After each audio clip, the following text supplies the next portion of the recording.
Vamos a la segunda conferencia de nuestras jornadas médicas y ahora me toca presentar a la doctora María Antonieta Ramírez Crescencio. Ella es especialista en medicina interna e infectología en adultos. Tiene la maestría en administración de hospitales y salud pública y es coordinadora de calidad del Instituto Nacional de Neurología y de Neurocirugía Manuel Velasco Suárez. Su conferencia: Estrategias para el control hospitalario de infecciones por Clostridium difficile. Doctora, si nos hace favor.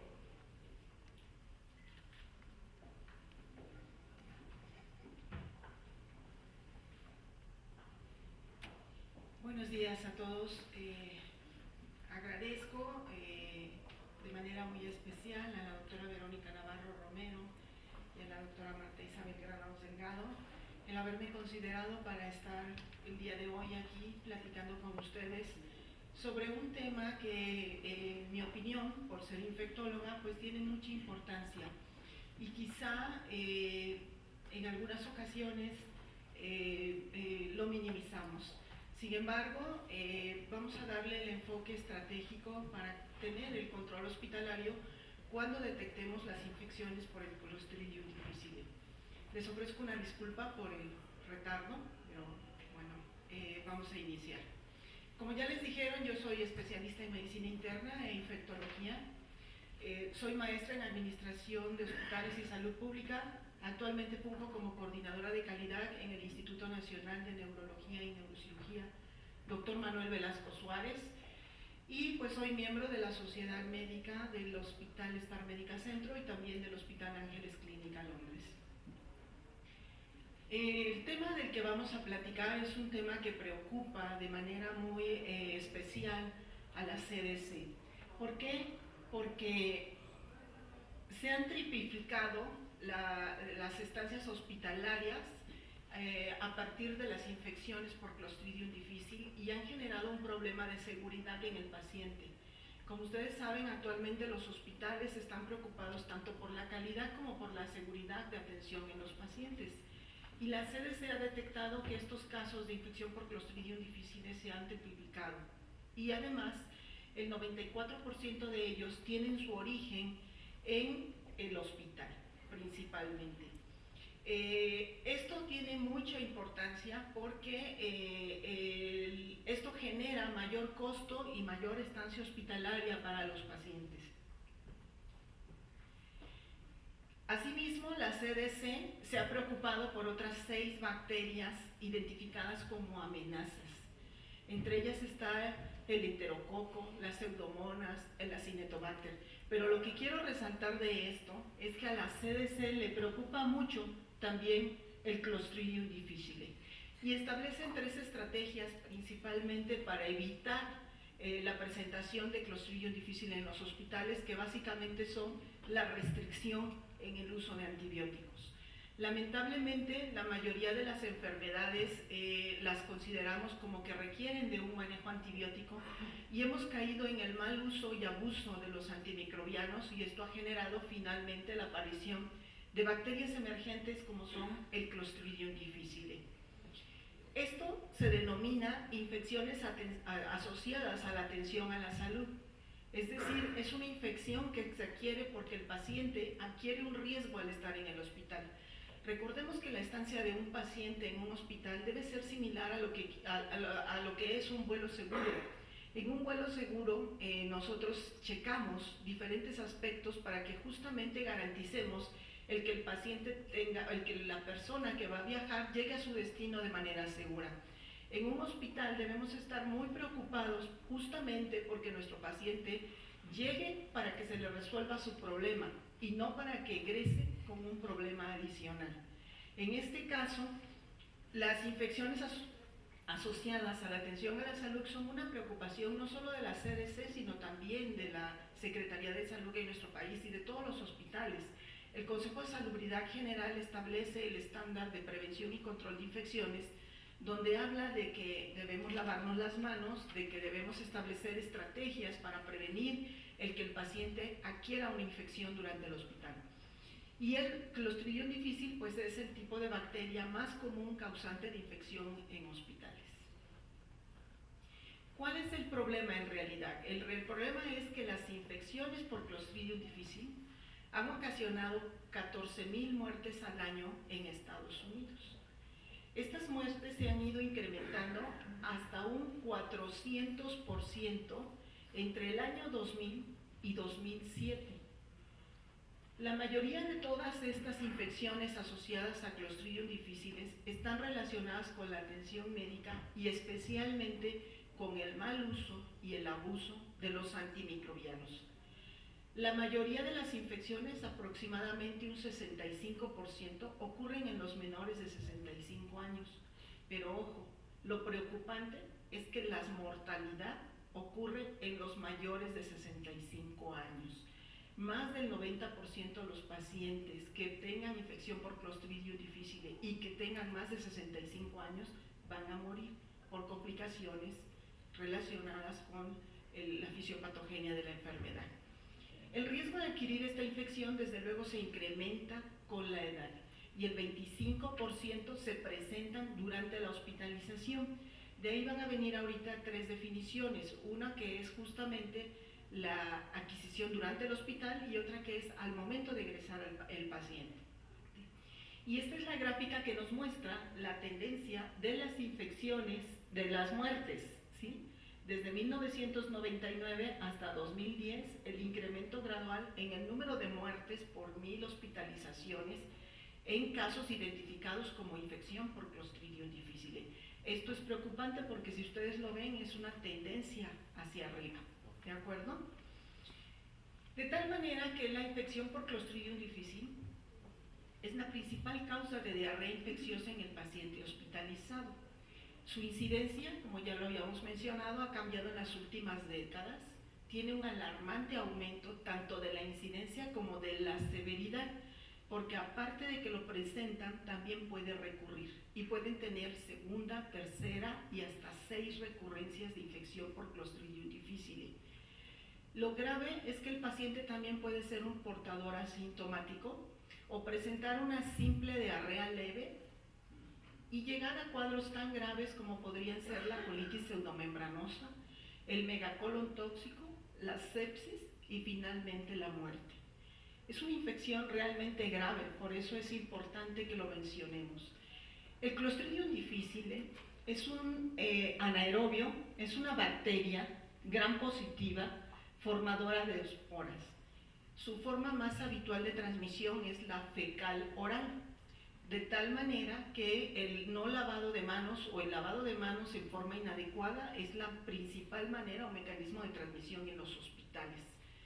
El paciente tiene diarrea, la enfermera lo cambia, lo limpia, le desecha el pañal y si omite el lavado de manos o omite el uso de guantes puede llevar el Clostridium difficile entre paciente y paciente. La mayoría de las formas vegetativas de este bacilo, de esta bacteria, son eliminadas en el estómago y solo el 1% del inóculo llega al intestino delgado. Pero ojo, las esporas dentro del intestino delgado son resistentes a la acidez del estómago y pueden volver a germinar en el intestino delgado cuando se exponen a las sales viriales, reactivándose su forma vegetativa. Y si esta forma vegetativa llega a un ambiente anaeróbico, como podría ser el colon o el ciego, entonces en un hospedero susceptible va a proliferar y colonizar la mucosa. Esto va a generar alteración de la microbiota intestinal normal y permite que entonces que las bacterias en su forma vegetativa penetren a la mucosa y se adhieran a la superficie del epitelio, ocasionando ya el cuadro clínico de la diarrea. De tal manera que si ustedes observan en esta gráfica, vamos a ver los pasos. La forma vegetativa del Clostridium difficile llega al colon y ahí produce la toxina A y B, que va a estar asociada a enzimas histolíticas. Estas toxinas llegan, la toxina A y la toxina B, y llevan entonces a la producción de citoquinas proinflamatorias, lo que va a provocar el aumento de la permeabilidad vascular, ¿sí? Y el reclutamiento de los neutrófilos y monocitos, ¿sí? para posteriormente alterar las uniones intercelulares, generar la apoptosis de las células epiteliales y finalmente generar lo que se denomina la pseudomembrana por la producción de enzimas hidrolíticas que llevan a la degeneración del tejido conectivo con la formación de la pseudomembrana. Esto desde luego pues va a generar la no absorción y el cuadro diarreico. Y vamos a ver entonces mediante la colonoscopía las famosas pseudomembranas en el colon, ¿no? Ya decíamos, la bacteria se adhiere al epitelio, libera las toxinas, se genera una respuesta proinflamatoria que genera una apertura de los espacios y una hidrólisis del tejido conectivo para finalmente formar la pseudomembrana, que es el diagnóstico patognomónico por estudio invasivo. Es importante mencionar que el antibiótico es bueno cuando está indicado porque va a matar a la bacteria contra la que nos enfrentamos, pero también mata a la microbiota intestinal y va a asociarse también a la disminución de los niveles de ácidos grasos de cadena corta, aminoácidos y sales biliares primarias. Estos últimos son los que regulan múltiples procesos, incluyendo la proliferación y diferenciación celular, la activación de la respuesta inflamatoria y el reclutamiento de los neutrófilos, de tal manera que las sales biliares juegan un papel importante en la regulación de la germinación de esporas del Clostridium difficile. Es decir, si disminuyen las sales biliares, vamos a favorecer el desarrollo de las esporas del Clostridium difficile. En las últimas décadas ha habido muchos brotes de infecciones intrahospitalarias en Norteamérica y Europa. La incidencia ha ido incrementándose a llegar a 92 casos por 100.000 habitantes. En Estados Unidos, la diarrea por Clostridium en pacientes hospitalizados se ha ido incrementando y se duplicó de 5.5 casos por cada 10.000 habitantes a 11.2 por cada 10.000 habitantes en 2005. Y la tasa de hospitalización también aumentó en un 23% entre 2000 y 2005, destacando un incremento entre los mayores de 65 años, que ya lo habíamos mencionado, con una incidencia 5 veces más alta en comparación entre las personas menores a 65 años. Es decir, los adultos mayores de 65 tienen 5 veces más riesgo de tener diarrea por Clostridium difficile. Estas poseen una elevada tasa de recurrencia y generalmente hasta el 30% de los pacientes van a recurrir después del primer episodio, aunque haya sido bien tratado. Las tasas de recurrencia pueden ser tan altas como de un 40 y 60% después de 2 o más recurrencias, y hasta un 5% van a tener hasta 6 recurrencias. Y estos episodios se presentan dentro de los primeros 21 días posterior a la suspensión de antibióticos, en promedio 6 días después de que les terminamos los antibióticos a los pacientes.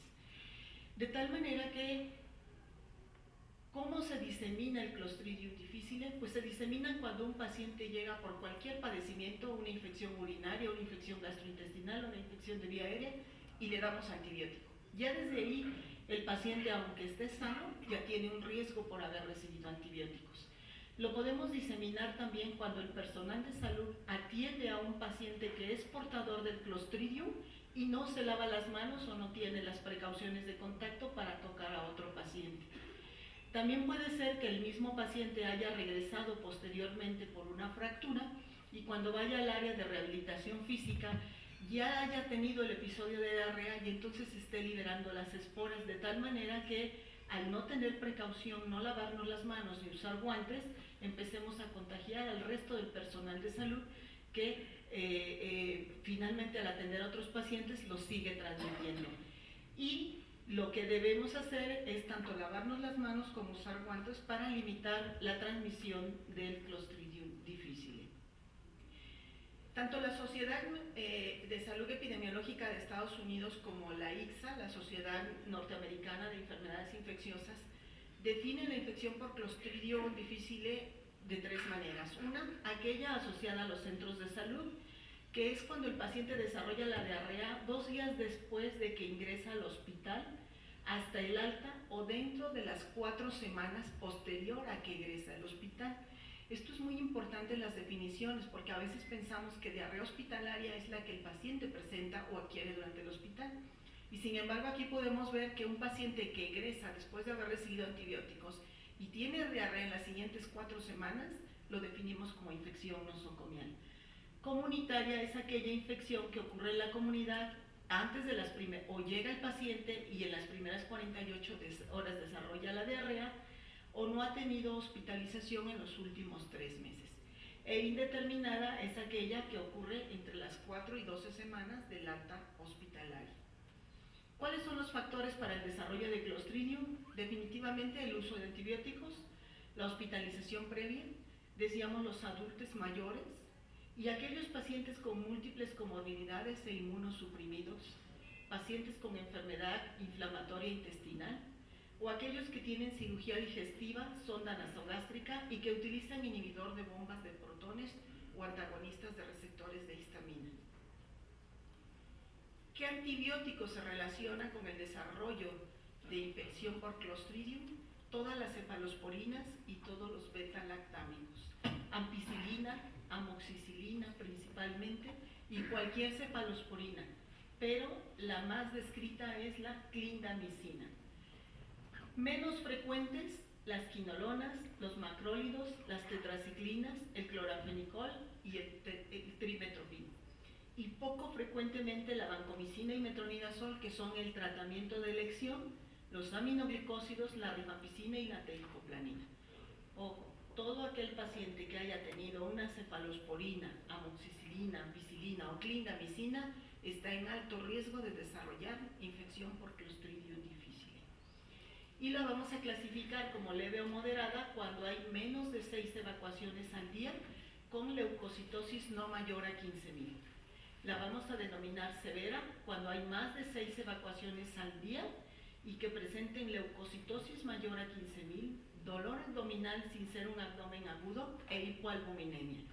Y lo vamos a denominar severo complicado cuando el paciente tiene que ingresar a terapia intensiva, tiene hipotensión con o sin aminas, fiebre, ilio, compromiso de conciencia, leucocitosis mayor de 35.000 o leucopenia menor de 2.000, lactato elevado y cualquier evidencia de falla orgánica múltiple. Existen varias pruebas diagnósticas. El estándar de oro sigue siendo el cultivo toxigénico. Lo que disponemos en los hospitales privados son los inmunoensayos enzimáticos de toxinas A y B, o lo que denominamos también la prueba de 2 pasos, donde primeramente pedimos una enzima que se llama glutamato deshidrogenasa. Si está positiva, entonces solicitamos la toxina. Lo vamos a ver en el siguiente algoritmo, donde vamos a ver que si nuestro paciente tiene sospecha por infección de Clostridium difficile, debemos enviar la muestra de la evacuación líquida. Solo en aquellos pacientes que tienen ilio tendríamos que hacer un hisopado, pero de manera general debemos enviar la evacuación líquida para pedir una glutamato deshidrogenasa por ensayo inmunoenzimático, y si sale positiva solicitamos la toxina A y B, y si sale positiva estamos ante un caso confirmado de infección por Clostridium difficile. Esa es la prueba de 2 pasos. Cuando nos sale la glutamato deshidrogenasa negativa, es muy alta la posibilidad de que no sea Clostridium, pero si sale positiva y la toxina nos sale negativa, es importante pedir el cultivo toxigénico porque hay un alto índice de sospecha, o bien solicitar el PCR para tratar de confirmar la infección por Clostridium difficile. De tal manera que tenemos entonces 4 pruebas diagnósticas: la glutamato deshidrogenasa, las toxinas A y B, el cultivo propiamente de la bacteria y el PCR para identificación de la bacteria. ¿De acuerdo? El tratamiento depende de la severidad. Si es de leve a moderada, sigue siendo el estándar de oro el metronidazol, 500 miligramos vía oral cada 8 horas por un periodo de 10 días. En aquellos pacientes que no responden al metronidazol, solo que se empiezan a complicar, podemos utilizar ya la vancomicina. En México no existe vancomicina ahora, pero utilizamos la vancomicina IV, y una ampolleta que tiene 500 miligramos la diluimos y tomamos la 1/4 parte para darle al paciente 125 miligramos vía oral. Yo les recomiendo que lo diluyan en un poquito de Gatorade. Cada 6 horas por 14 días. Otro antibiótico que puede ser de utilidad es la fidaxomicina, 200 miligramos 2 veces al día por 10 días.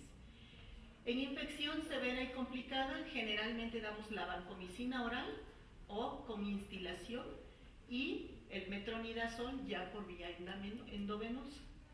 Cuando nuestro paciente ya terminó el tratamiento, pasa un periodo asintomático, pero después de 4 semanas vuelve a tener diarrea, a eso le denominamos primera recurrencia. Y damos el mismo esquema que dimos en el primer episodio, ¿de acuerdo? Dependiendo de la severidad de la diarrea, solo metronidazol o vancomicina oral o metro con banco, dependiendo de la severidad. En una segunda recurrencia generalmente damos la vancomicina por vía oral durante 14 días y vamos haciendo como una etapa de descalación. Después lo damos cada 48 por 7 días, cada 72 horas por 14 días, 4 veces al día y así hasta que logramos erradicar la vancomicina. Y cuando hay 3 o más recurrencias ya hay que considerar el trasplante de microbiota fecal. Esa es otra terapéutica que, bueno, sí se recomienda, pero ya después de que hay varias recurrencias. No se recomienda la pesquisa rutina de Clostridium a los pacientes que no tienen diarrea, pero todo aquel que tenga diarrea, pídanle toxina A y B o pídanle glutamato deshidrogenasa.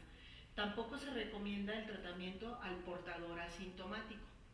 Pero es muy importante que recordemos, y ahora ya vamos a entrar a hablar de las estrategias, que el lavado de manos y las precauciones de barrera deben aplicarse en el personal de salud y visitantes de todos los pacientes que tengan la sospecha, ¿de acuerdo?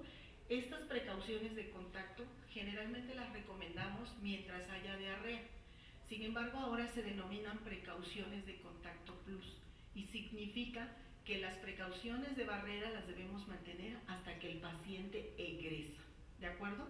Se recomienda habitación individual y si no se puede la habitación individual, pues hay que colocar cohortes, es decir, pacientes con el mismo diagnóstico. Las esporas son resistentes al calor y al alcohol, por tanto pueden permanecer viables por varias semanas, de tal manera que la desinfección de superficies debe ser con soluciones a bases de cloro, en una relación 1:10, es decir, 1 litro de cloro en 10 litros de agua, ¿de acuerdo? Y con eso debe entrar el personal de limpieza a limpiar la habitación, las superficies, los estetoscopios, todo el equipo que hayamos utilizado con el paciente. Pero para prevenir la diarrea por Clostridium, número 1, tenemos que aprender a restringir el uso de antibióticos, detectar precozmente al paciente y cumplir las medidas de control y las medidas de prevención de Clostridium difficile. Si no, vamos a tener alta mortalidad. Estos son carteles que establece la CDC, donde habla del impacto, muchas muertes, mucha morbilidad, alto riesgo de transmisión, los riesgos de transmisión en el hospital, el riesgo mayor para las personas mayores. Se disemina en todo aquello que haya tenido contacto con las heces del paciente, las superficies, ¿sí? Principalmente la cama. Hay que limitar el traslado de estos pacientes a estudios que no sean necesarios, hay que limitarlo, hay que evitar. Y bueno, lo tenemos que prevenir básicamente con el lavado de manos, el uso de guantes, identificar la entrada del paciente con una tarjeta que diga que hay que utilizar precauciones de contacto plus y limpiar al egresar del paciente con una solución a base de hipoclorito de sodio. Este es un cartel que les quiero compartir que se utiliza en el Instituto Nacional de la Nutrición, donde habla alto, precauciones de contacto plus se deben llevar en todos los pacientes que tengan diarrea, pero si ya tenemos identificado que es Clostridium difficile, tenemos que lavarnos las manos antes de entrar al contacto del paciente y después. Hay que usar bata y guantes, hay que desechar la basura en bolsa roja, sobre todo si tiene sangre, en bolsa municipal si no tiene sangre, ¿sí? Hay que usar agua y jabón, importante. El Clostridium es resistente al alcohol. Si ustedes se higienizan las manos con alcohol gel, no están protegiéndose contra Clostridium difficile. No hay medida más eficaz que el lavado de manos con agua y jabón. Y deben cambiarse las batas por turno y las medidas deben mantenerse hasta que el paciente egresa del hospital, ¿sí? Incluso se recomienda que se haga la limpieza, y esto impacta mucho en los hospitales privados. Se debe mantener cerrada esa habitación 12 horas y volver a hacer un segundo exhaustivo con cloro para poder utilizar otra vez la habitación, porque si no el paciente que llega se va a colonizar. Y existen muchas estrategias, como en este hospital, donde establecieron un método bundle para el control del brote de Clostridium difficile. Ellos, después de que ustedes deben saber que los métodos bundle son como, vamos a decir, como checklist o como recomendaciones del Comité de Infecciones, donde se deben cumplir una serie de pasos. Y en esta experiencia que está publicada hablan de cómo les impactó en la reducción de los casos de infecciones por Clostridium difficile hasta prácticamente eliminarla año con año a partir de que hicieron todo esto. Número 1, educación, mediante presentaciones y material escrito tanto al personal como al paciente. El paciente se enoja porque dicen: no tengo Zika, no tengo una enfermedad que me haga sentirme marginado. Se siente marginado porque entramos con bata y guantes, ¿sí? Entonces hay que explicarle cuál es la importancia de utilizar la bata y guantes.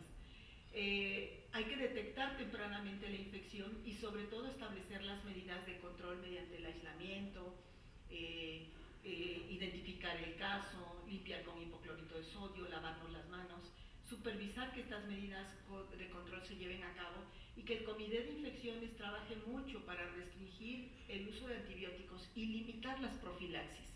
Recordemos que profilaxis de antibióticos es una dosis en el preoperatorio, máximo 3 dosis. Si ustedes dan más de un día de antibióticos, están dando tratamiento, ya no están dando profilaxis, ¿sí? Eso es lo que el Comité de Infecciones tiene que hacer, vigilar que no haya mal uso ni abuso de antibióticos. No den clindamicina como profilaxis, ¿de acuerdo? Y si dan tratamiento, que esté muy bien justificado el uso de la clindamicina, porque si le dan clindamicina a su paciente, muy probablemente va a desarrollar infección por Clostridium difficile. Y estos son los 6 pasos que define la CDC para prevenir: prescribir los antibióticos adecuadamente, hacer las pruebas diagnósticas, asociar al paciente aislar al paciente inmediatamente, usar bata y guantes y lavado de manos, limpiar las superficies de la habitación con cloro y notificar al paciente cuando se traslada a otra área que va un paciente con infección por Clostridium difficile para que en esa otra área utilicen bata y guantes y lo reciban, ¿de acuerdo? De tal manera que debemos proteger a nuestros pacientes contra todas las infecciones resistentes a los antibióticos, no solamente el Clostridium difficile. Estamos preocupados por enterococo vancomicino resistente, estamos preocupados por la E. coli B, estamos preocupados por la Pseudomonas multidrogo resistente, por el Acinetobacter baumannii, ¿no?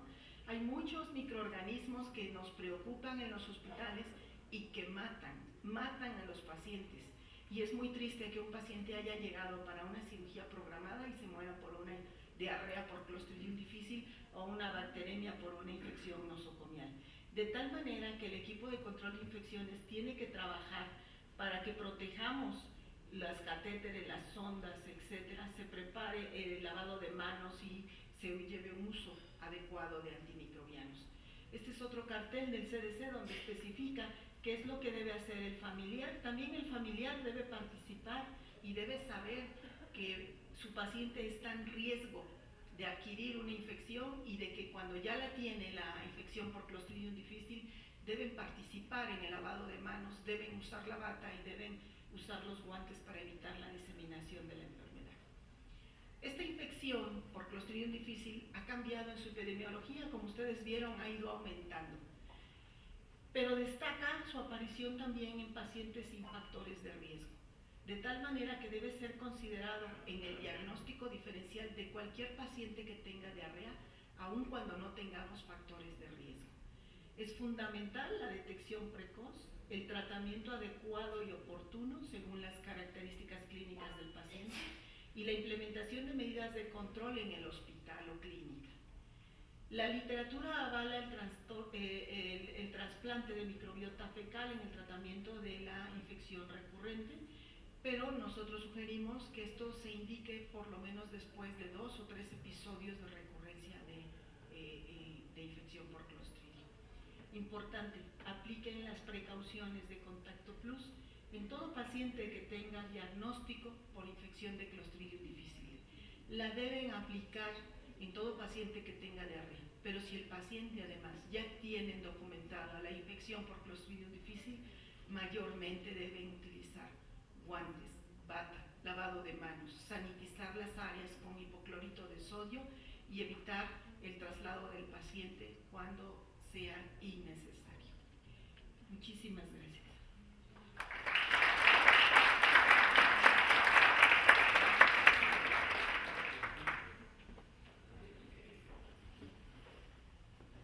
Agradecemos la excelente ponencia de la doctora María Antonieta y le entregamos un reconocimiento por parte de la Asociación Médica, así como un pequeño obsequio.